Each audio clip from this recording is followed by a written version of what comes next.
आज मैं आपको उस व्यक्ति की कहानी सुनाने जा रहा हूं जिसने न केवल अपने जीवन को बल्कि लाखों लोगों के जीवन को बदल दिया। वह व्यक्ति थे सिद्धार्थ गौतम, जिन्हें हम आज गौतम बुद्ध के नाम से जानते हैं।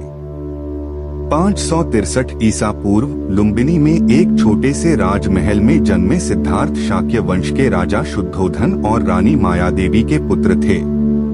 उनके जन्म के समय एक भविष्यवाणी की गई थी, यह बालक या तो महान राजा बनेगा या एक महान संत। इस भविष्यवाणी ने राजा शुद्धोधन को चिंतित कर दिया और उन्होंने सिद्धार्थ को महल के बाहर की दुनिया से दूर रखने का निर्णय लिया।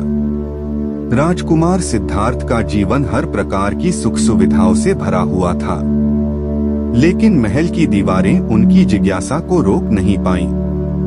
उनके मन में हमेशा एक सवाल उठता था, क्या जीवन केवल आनंद और भोग तक ही सीमित है?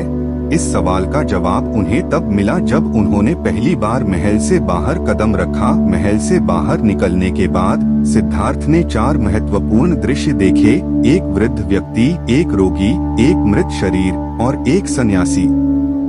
इन दृश्यों ने उनके मन को झकझोर कर रख दिया। उन्होंने पहली बार जीवन के असली दर्द और दुख को समझा।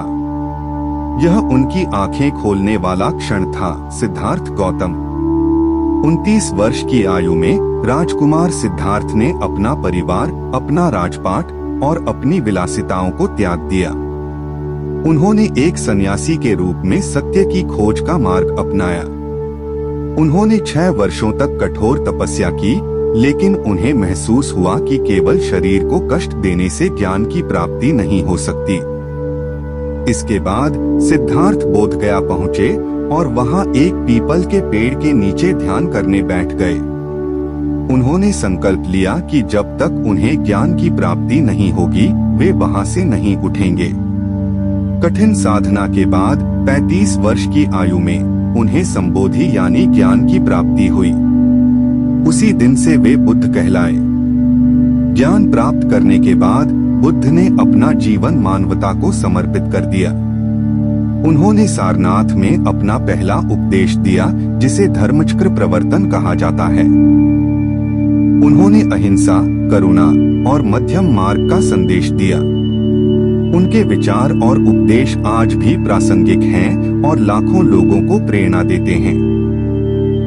गौतम बुद्ध के जीवन का सबसे बड़ा रहस्य यह है कि उन्होंने सिखाया कि सच्ची खुशी और शांति हमारे भीतर है।